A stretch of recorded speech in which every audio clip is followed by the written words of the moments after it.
आपका स्वागत है ईटी नाउ स्वदेश पर। मैं हूं विकास और आप ये जो हमारी खास पेशकश देख रहे हैं, इसमें अभी जुड़े हुए दर्शकों को ये बता दूं कि इस शो में हम आपकी आज की बाजार की जानकारी तो पूरी देते ही हैं, लेकिन साथ में आपकी कराते हैं कल की तैयारी। मार्केट के 2 दिग्गज एक्सपर्ट्स भी हमारे साथ होते हैं और वो बताते हैं कि कल बाजार में आपकी क्या स्ट्रेटजी होनी चाहिए। साथ ही हमारे साथ जुड़ते हैं आप यानी दर्शक हमारे, और उनके सवालों को भी हम इस शो में शामिल करते हैं और पूछते हैं हमारे एक्सपर्ट से कि किसी सवाल पर यानी किसी शेयर पर अगर कोई कंफ्यूजन हो तो क्या करना चाहिए। तो ये सारी चीजें होंगी और आप हमसे कैसे जुड़ेंगे इस चीज के लिए आपके स्क्रीन पर एक क्यूआर कोड है, इस क्यूआर कोड को स्कैन कीजिए और अपने सवाल हमारे पास लिख भेजिए। इसके अलावा एक नंबर भी है 9167329108 का, इस नंबर पर भी आप हमसे बात कर सकते हैं, हमारे पास सवाल अपने पहुंचा सकते हैं। तो आप अपने फटाफट सवाल भेजना शुरू कीजिए। उस दौरान हमारे जो मार्केट एक्सपर्ट्स हैं, मैं उनका स्वागत करने की शुरुआत करता हूं और उनको जोड़ता हूं शो के अंदर। हमारे साथ एचडीएफसी सिक्योरिटीज के अजीत नायक हैं और साथ में मोतीलाल ओसवाल से हमारे साथ स्नेहा पोद्दार भी जुड़ने वाली हैं। तो 2 मेहमान हमारे साथ जुड़ेंगे। सबसे पहले इन लोगों के पास जाएं, उसके पहले एक अपडेट आप बाजार का जरा समझ लीजिए, क्योंकि आज बाजार में निचले स्तरों से शानदार रिकवरी देखने को मिली है। आप देखिए निफ्टी, अगर आप देखेंगे निचले स्तरों से 200 अंकों से ज्यादा रिकवर होकर सिर्फ मामूली 70-80 अंकों की गिरावट के साथ बंद हुआ। जो गिरावट एक वक्त पर 300 अंकों से ज्यादा की हो चुकी थी, वो रिकवरी के बाद जो बंद हुआ है वो 77-80 अंकों के आसपास बंद होता हुआ नजर आया है। निफ्टी बैंक हरे निशान में बंद हुआ और हरे निशान में भी काफी पॉजिटिव होकर, इनफैक्ट 480 अंकों के आसपास की पॉजिटिविटी के साथ, बढ़त के साथ ये बंद होता हुआ नजर आया निफ्टी बैंक। निचले स्तरों से अगर आप रिकवरी को देखेंगे निफ्टी बैंक के अंदर, तो आपको ये रिकवरी काफी बड़ी नजर आएगी। 1150 अंकों से ज्यादा की रिकवरी आपको निचले स्तरों से निफ्टी बैंक के अंदर नजर आएगी। तो ये ओवरऑल बाजार का हाल रहा। अगर आप सेक्टोरल इंडाइसेस को देखेंगे तो पीएसयू बैंक ये तमाम जो सेक्टर और शेयर्स रहे, इन्होंने आज बेहतरीन तेजी दिखाई। चलिए अब हमारे मेहमानों को करते हैं शामिल। हमारे साथ अब दोनों मेहमान जुड़ चुके हैं। हमारे साथ अजीत नायक जुड़ चुके हैं एचडीएफसी सिक्योरिटी से, और मोतीलाल ओसवाल से हमारे साथ स्नेहा पोद्दार भी जुड़ चुकी हैं। आप दोनों का बहुत स्वागत है ईटी नाउ स्वदेश पर। बहुत शुक्रिया, आपने समय निकाला। अजीत जी, मैं पहले आपके पास आऊंगा और मार्केट की आपकी स्ट्रेटजी समझना चाहता हूं कि कल क्या ट्रेड लेना चाहिए निफ्टी और निफ्टी बैंक के ऊपर। आज जो रिकवरी दिखी है वो कितनी सस्टेनेबल आपको नजर आ रही है कल के हिसाब से? सर, निफ्टी का अगर हम पहले बात करें तो 13 मई का स्विंग लो था। कल भी ये जो स्विंग लो को ब्रेक करने की कोशिश की, पर वहां से एक अच्छा रिबाउंस देखने को मिला। आज भी कल का लो ब्रेक करके वो 13 मई का जो स्विंग लो है उसे ब्रेक करने की कोशिश की, पर वहां से अच्छा बाइंग दिखाई दे रहा है। तो मुझे लग रहा है कि 23,100 के आसपास अच्छा डिमांड जोन है।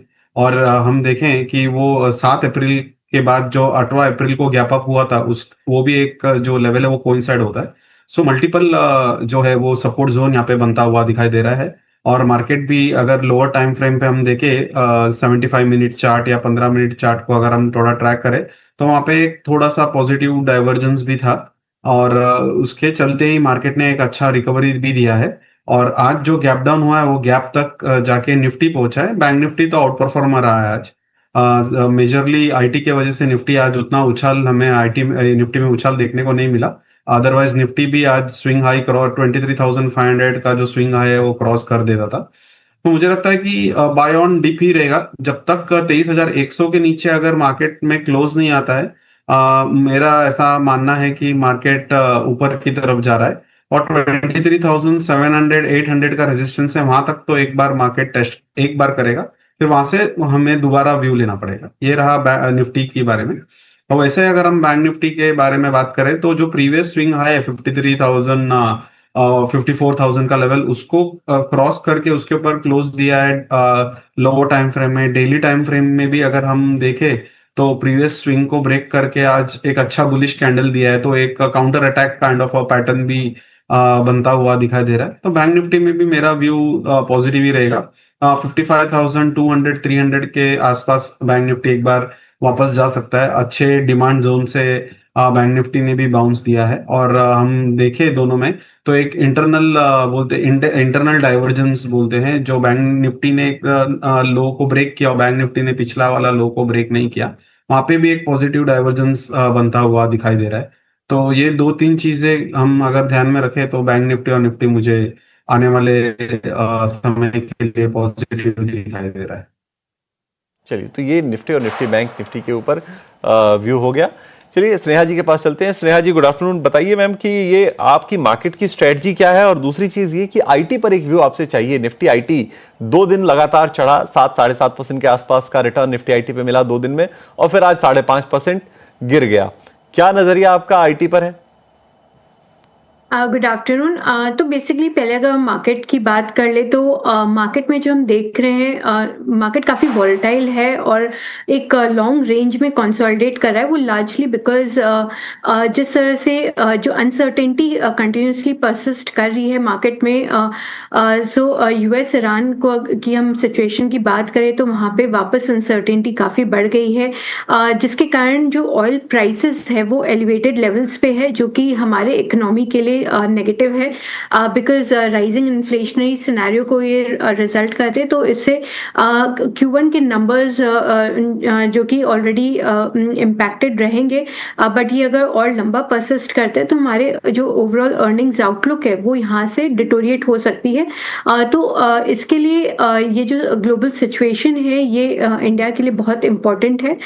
तो मार्केट उसी को रिएक्ट कर रहा है, एंड अभी जो आरबीआई की मॉनेटरी पॉलिसी जो अनाउंस होगी फ्राइडे को, उसके लिए बहुत अहम हो जाती है, बिकॉज इन्फ्लेशनरी सिनेरियो जो राइज करे तो उसमें आरबीआई अपने रेट्स को होल्ड करती है या इंक्रीज करती है, उस एंगल से काफ़ी इम्पोर्टेंट है। जो आईटी सेक्टर की हम बात करें तो आईटी में क्योंकि एक बहुत शार्प करेक्शन हमने देखा था, तो उसके बाद एक काइंड ऑफ उसमें वापस से पुल बैक आया कुछ news flow, global news flows के कारण, बट ओवरऑल जो आईटी सेक्टर है उसमें अभी भी काफ़ी पेन पॉइंट है, बिकॉज अगर हम देखें तो हमारी जो आईटी कंपनीज है उनकी जो बिजनेस मॉडल्स है वो एआई रेडी नहीं है। दो आईटी कंपनीज में उस रूट पे काम करना स्टार्ट कर दिया है, वेरियस कंपनीज के साथ वो टाइप्स कर रहे हैं, एक्वायर कर रहे हैं, बट स्टिल वो जो उनके जो ओवरऑल बिजनेस मॉडल की जो ट्रांजिशन टाइम रहेगी from legacy business model to AI led business model, वो उसमें कम से कम उन्हें 1 साल का टाइम चाहिए, जिसके कारण इनकी जो अर्निंग्स है ओवरऑल FY27 में म्यूटेड ही रहेंगी, और इसके लिए आईटी सेक्टर दो बीच बीच में हम बाउंस एक्सपेक्ट कर सकते हैं कुछ न्यूज़ फ्लोज के बेसिस पे, बट अगर हम लंबे नजरिए की बात करें तो आईटी सेक्टर ये साल एक कंसोलिडेशन मोड में ही रहेगा। यहाँ से डाउनसाइड शायद बहुत ज़्यादा नहीं है, क्योंकि ऑलरेडी आईटी सेक्टर में हमने अच्छी खासी गिरावट देख चुकी है, बट यहाँ से आप एक लंबा नज़रिया अभी नहीं लेके चल सकते हैं। कुछ क्वार्टर्स निकलने दे, जब ये ट्रांजिशन की का इम्पैक्ट हमें उनके नंबर्स में पॉजिटिव इम्पैक्ट दिखने लगेगा, तब वो सही समय रहेगा इसमें एंट्री करने के लिए। बिल्कुल। चलिए, तो ये नजरिया बाजार और आईटी सेक्टर दोनों के ऊपर आपको मिलता हुआ। चलिए, अब हमारे व्यूअर्स को इस शो में शामिल करते हैं और उनसे पूछते हैं कि क्या सवाल उनके मेहमानों से पूछते हैं कि सवालों पर उनके क्या जवाब हैं। पहला सवाल हमारे पास दीपक का आया है और कोहेंस लाइफ साइंसेज के ऊपर ये सवाल है। इनके पास जो शेयर्स हैं वो 1000 शेयर्स हैं टोटल, और 565 के भाव पर हैं ये शेयर्स। आज देखिए 424 के भाव पे चल रहा है, तो ठीक ठाक नुकसान तो इनको हो गया है। और इनका जो नजरिया है वो दोनों तरह से ये कह रहे हैं कि शॉर्ट टर्म का भी व्यू चाहिए और लॉन्ग टर्म का भी व्यू चाहिए, तो दोनों नजरिया चाहते हैं। एक राय लेते हैं इनके इस सवाल के ऊपर, और सवाल के ऊपर हम राय जो है वो लेंगे अजीत जी से। अजीत जी, बताइए क्या राय आपकी होगी शॉर्ट टर्म और लॉन्ग टर्म दोनों के हिसाब से कोहेंस लाइफ साइंसेज के ऊपर? आज तो 1% की गिरावट देखने को मिली है स्टॉक में। कोहेन लाइफ साइंस को अगर हम पहले इनका जो रिक्वायरमेंट है वो long term and short term दोनों है, तो पहले मैं लॉन्ग टर्म के ऊपर आना चाहता हूँ। अगर हम मंथली चार्ट देखें तो एक ऊपर से 1330 से 400 के आसपास आया है, so more than 50% off the correction हम देख चुके हैं। तो ऐसा वाला स्टॉक जनरली हम रेकमेंड नहीं करते हैं। हम जनरली वो स्टॉक में ध्यान देना चाहते हैं जहाँ पे रिलेटिव स्ट्रेंथ हो, जो मार्केट को आउट परफॉर्म करे। ये स्टॉक बिल्कुल भी वो नहीं कर रहा है और ना कोई एक अच्छा बेस पैटर्न बनाया है। तो मुझे लगता है लॉन्ग टर्म के नजरिए से तो इसको होल्ड नहीं करना चाहिए। शॉर्ट टर्म की बात करें तो 360 का इंपॉर्टेंट डिमांड जोन है, 380 टू 360 का एक इंपॉर्टेंट डिमांड जोन है। अगर उसको ब्रेक करता है तो स्टॉक से जरूर एग्जिट करना चाहिए।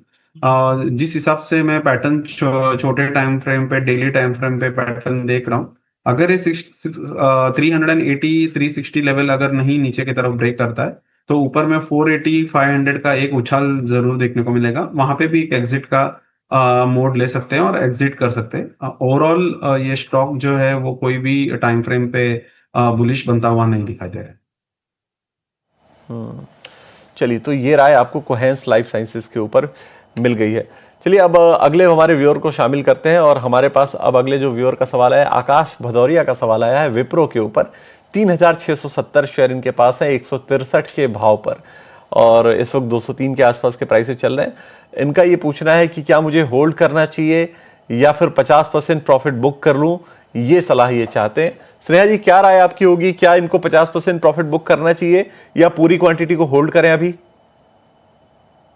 देखिए, मेरी राय वही है कि प्रॉफिट बुक कर लेना चाहिए, बिकॉज़ जैसा मैंने कहा कि आईटी सेक्टर पे मेरा बहुत पॉजिटिव व्यू नहीं है। एंड दो विप्रो ने काफ़ी रीसेंट अनाउंसमेंट्स किए हैं एआई क्षेत्र में मूव करने के लिए, बट स्टिल इनके जो नंबर्स है उसमें वो बहुत ज़्यादा रिफ्लेक्ट नहीं हो रहे हैं। एंड जैसा मैंने कहा कि इन सभी कंपनीज को इस ट्रांजिशन फेज में कुछ क्वार्टर्स कम से कम लगेंगे। तो मेरी सलाह यही रहेगी कि आप इसमें से एटलीस्ट 50% प्रॉफिट बुक कर लीजिए, और दूसरे जो सेक्टर्स है जो कि लुक्रेटिव सेक्टर्स है जहाँ पे काफ़ी टेलविंड्स नज़र आ रही है, उन सेक्टर्स की तरफ मूव करें। चलिए, तो ये राय आपको विप्रो के ऊपर प्रॉफिट बुक करने की सलाह स्नेहा जी की तरफ से आपको आती हुई।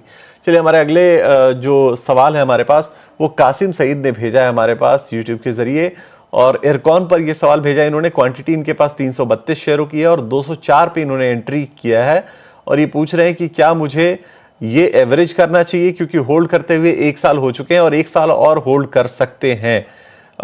135 के भाव चल रहे हैं और इन्होंने जो खरीदारी की है वो थोड़े ऊपर के भाव पे की है, 204 के भाव पर की है उन्होंने। क्या एवरेजिंग की सलाह देंगे क्या अजीत जी? क्या सलाह होगी आपकी 1 साल के हिसाब से? अगर इरकॉन का भी हम चार्ट देखें, ये भी एक प्राइमरी इसका जो है वो डाउन मूव चल रहा है, करेक्टिव फेस में ही है, तो एवरेज का सलाह मैं बिल्कुल भी नहीं दूंगा। बाइंग द स्ट्रेंथ, हम वापस वही बोलते हैं कि बाइंग द स्ट्रेंथ में हम बिलीव करते हैं। 164 के ऊपर अगर ये स्टॉक निकलता है फिर हम सोच सकते हैं कि इसमें एवरेज करना चाहिए, ऐड ऑन करना चाहिए कि नहीं चाहिए। गिरते हुए चीज में हम अभी फिलहाल इसको ऐड ऑन की सलाह नहीं देंगे। ठीक है, फिलहाल एवरेजिंग की सलाह नहीं है, क्लियर एडवाइस है। गिरता हुआ स्टॉक है और इस वक्त डाउन ट्रेंड में ही नजर आ रहा है। चलिए, आगे बढ़ते हैं, और एक और सवाल हमारे एक व्यूअर ने भेजा है। नंद कुमार कौशिक जी हैं, उन्होंने बीएससी के ऊपर सवाल भेजा है। 100 शेयर इनके पास है, 2422 पर इन्होंने खरीदा है। 4000 रुपए, पैसे लगभग डबल हो चुके हैं, ठीक ठाक रिटर्न बन चुका है 1.5 लाख के आसपास का। पूछ ये रहे हैं कि बीएससी इन्होंने खरीद तो लिया है, अब क्या इनको लॉन्ग टर्म के लिए ये होल्ड करते रहना चाहिए? क्या जो फंडामेंटल्स हैं या जो चार्ट्स हैं वो बेहतरीन दिख रहे हैं, आगे से भी ग्रोथ आती रहेगी आगे भी? ये सवाल है इनका। स्नेहा जी, क्या राय आपकी होगी? लॉन्ग टर्म के हिसाब से ये रखना चाहते हैं, बीएससी रख सकते हैं? कोई परेशानी तो नजर नहीं आ रही? जी, डेफिनेटली लॉन्ग टर्म के हिसाब से बीएससी होल्ड करना चाहिए। देखिए, जो बीएससी है वो इंडिया की जो फाइनेंशियलाइजेशन थीम है वो उससे बेनिफिट करती है। बेसिकली जो डीमैट अकाउंट की पेनिट्रेशन है वो अभी भी काफ़ी लो है जब हम दूसरे ग्लोबल कंट्रीज से कंपेयर करते हैं। एंड टियर 2 टियर 3 सिटीज़ में अभी भी बहुत स्कोप है पेनिट्रेशन लेवल के लिए। तो ये राइजिंग डीमैट अकाउंट से बेनिफिट करेगी। साथ ही लास्ट ईयर जो इन्होंने डेरिवेटिव्स में एंट्री मारी है वहाँ पे ये ग्रेजुअली मार्केट शेयर गेन कर रहे हैं, एंड अभी इसमें बहुत स्कोप है यहाँ से फर्दर अपने ओवरऑल रेवेन्यू को ग्रो करने की। तो जो डेरिवेटिव्स पार्टिसिपेशन है यहाँ से इनकी काफ़ी डिपेंड होनी बाकी है। प्लस ये जो domestic mutual fund distribution platform है इनकी, ये भी एक काफ़ी डोमिनेंट है और स्टेबल बिजनेस है। तो मेरी सलाह है कि आप इसे होल्ड करिए। प्लस एनएससी जब इनकी आईपीओ आएगी वो बीएससी पे लिस्ट होगी, तो उससे इनके ओवरऑल प्लेटफॉर्म पे जो वॉल्यूम है उसको बहुत बड़ा बूस्ट मिलेगा। तो इन सबको नज़र में रखते हुए ये कि लॉन्ग टर्म स्टोरी नज़र में आती है, इसे डेफिनेटली होल्ड करें। ठीक है, तो ये डेफिनेटली होल्ड करना है। लॉन्ग टर्म की स्टोरी है और फाइनेंशियलाइजेशन की जो थीम है उसका सबसे बड़ा बेनिफिशियरी नजर आ रहा है तमाम एक्सपर्ट्स की तरफ से। ये एक पॉजिटिव ट्रैजेक्टरी में ही चलता हुआ नजर आ रहा है स्टॉक। चलिए अब सवालों को तो हम शामिल करेंगे ही, लेकिन उसके पहले जरा ये समझ लेते हैं कि आपको लॉन्ग टर्म के हिसाब से कौन से शेयर्स या पोजिशनल ट्रेड के हिसाब से कौन से शेयर्स खरीदने चाहिए। और उसके लिए शुरुआत करते हैं हमारे खास सेगमेंट वीआईपी शेयर की।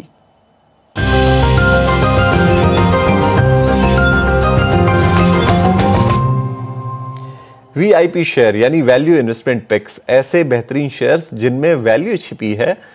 वैल्यू इस लिहाज से कि वहां पे अच्छी खासी तेजी देखने को मिल सकती है चार्ट्स के हिसाब से या फिर फंडामेंटल के हिसाब से। और हमारे मेहमान रोज आपके लिए दो दो पिक्स लेकर आते हैं।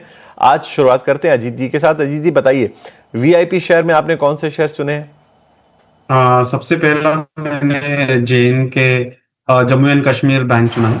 ओवरऑल बैंकिंग में मुझे लग रहा है कि एक स्ट्रेंथ है और अपसाइड जाने का बहुत प्रोबेबिलिटी है। और जिस हिसाब से Jammu and Kashmir bank perform कर रहा है, जब भी बैंक निफ्टी या दूसरे बैंक्स करेक्ट करते हैं, ये स्टॉक कंसोलिडेट होता है, टाइट रेंज पैटर्न से बाहर आते हुए दिखाई दे रहा है। तो यहाँ पे ये बाई कर सकते हैं करंट मार्केट प्राइस पे। 141 का स्टॉप लॉस रखना जरूरी है एंड 158 टू 160 का जो जोन है वो टारगेट एरिया है। Overall daily, monthly and weekly time frame पे अगर हम देखें तो जम्मू कश्मीर बैंक मुझे बहुत बढ़िया दिखाई दे रहा है।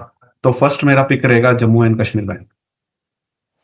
अगर हम दूसरा पिक का बारे में डिस्कस करें, दूसरा पिक जो मेरा है जो हो मैनकाइंड फार्मा है। मैनकाइंड फार्मा को अगर हम देखें तो ओवरऑल मुझे फार्मा इंडेक्स भी काफी अच्छा दिखाई दे रहा है और अच्छा खासा करेक्शन आया है। इंपॉर्टेंट फिबोनाची रिट्रेसमेंट में भी वो सपोर्ट लेता हुआ दिखाई दे रहा है। आज एक अच्छा हैमर कैंडल पैटर्न बनता हुआ दिखाई दे रहा है। तो यहाँ पे भी सीएमपी पे बाई कर सकते हैं और उसका जो टारगेट है 3500 तक का हम टारगेट मेंटेन कर सकते हैं। तो दूसरा मेरा मैनकाइंड फार्मा रहेगा स्टॉक। जी एक बार फिर अजय, एक बार जरा मुझे एक बार फिर से बताइएगा इसके टारगेट और स्टॉप लॉसेस, क्योंकि आप मैनकाइंड फार्मा अगर कह रहे हैं तो ये स्टॉक तो 2400 से नीचे का है, 2370 का है। हाँ, 2371 का स्टॉक है। तो एक बार टारगेट स्टॉप लॉस मुझे फिर से बता दीजिए कि 3500 इसका आप जो कह रहे थे। इसका जो स्टॉप लॉस है वो 2252 का है और टारगेट है 2550 का है। ओके, 2550 का है टारगेट और 2252 का आपको लगाना है स्टॉप लॉस, 2252 का स्टॉप लॉस और 2550 का आपको रखना है टारगेट। मैनकाइंड फार्मा के अंदर आपको ये लेवल्स को रखना है ध्यान में। तो दूसरा वैल्यू इन्वेस्टमेंट पिक अजीत जी की तरफ से। चलिए स्नेहा जी के पास चलते हैं। स्नेहा जी, आपने क्या आइडेंटिफाई किया वीआईपी शेयर के तौर पर? मेरी पहली पिक है एनएमडीसी। तो एनएमडीसी के हाल फिलहाल में जो नंबर्स आए थे काफ़ी रोबस्ट थे और कंपनी ने जो higher very strong production volume के लिए गाइडेंस दिया है, जो कि लार्जली इनकी न्यू कैपेसिटीज जो कमीशन होंगी उससे ये लेड रहेंगी, प्लस जो न्यू जेवी है वहां से भी इनके कंट्रीब्यूशन आती नजर आएगी। और आज ही कंपनी ने जो लाइकली है कि आयरन ओर प्राइसेस को भी इंक्रीज किया है। तो डिमांड भी रोबस्ट है एंड प्लस राइजिंग प्राइसेस दोनों ही कंपनी के जो ओवरऑल अर्निंग्स है उनको स्ट्रांगली सपोर्ट देंगे। तो एनएमडीसी रडार में रख सकते हैं with a target price of 115। मेरी दूसरी पिक रहेगी आरबीएल बैंक। आरबीएल बैंक के भी जो नतीजे थे काफी स्ट्रॉन्ग नतीजे थे, प्लस जो एमिरेट्स एनबीडी जिस कंपनी ने आरबीएल में इन्वेस्ट किया है तो उन्होंने भी अभी ओपन ऑफर लाया था, जो कि एक पॉजिटिव कैटलिस्ट है बैंक के लिए। और जो ओवरऑल कैपिटल इन्फ्यूजन जो आ रहा है एमिरेट्स के थ्रू FY27 में, तो ये उनके ओवरऑल कैपिटल को स्ट्रेंथन करेगा, जिससे कि इनकी लेंडिंग कैपेसिटी बहुत रोबस्ट हो जाएगी। तो FY27 में आप 20% प्लस लोन ग्रोथ एक्सपेक्ट कर सकते हैं, जिससे इनके ROAs और इम्प्रूव होंगे और क्रेडिट कॉस्ट मॉडरेट रहेगा। तो ओवरऑल जो इनके नतीजे हैं वहां पे एक मीनिंगफुल इम्प्रूवमेंट देखने को मिल सकता है। इसे देख सकते हैं with a target price of 405। चलिए, तो दो ट्रेड आइडियाज, दो इनफैक्ट इन्वेस्टमेंट आइडिया 6 से 12 महीने के लिए हैं, क्योंकि ये 405 का टारगेट आपको रखना है आरबीएल बैंक के ऊपर, और दूसरा आपको रखना है एनएमडीसी 115 का टारगेट। तो ये 4 ट्रेड आपको मिल गए हैं हमारे 2 मेहमानों की तरफ से। इसी के साथ अब शो को यहाँ समेटने का वक्त आ चुका है। तो स्नेहा जी बहुत बहुत शुक्रिया आपका, अजीत जी आपका भी बहुत बहुत शुक्रिया, आप दोनों जुड़े और बेहतरीन ट्रेड आइडियाज आपने सजेस्ट किए, तमाम शेयर्स पर आपने अपनी राय दी, बहुत शुक्रिया।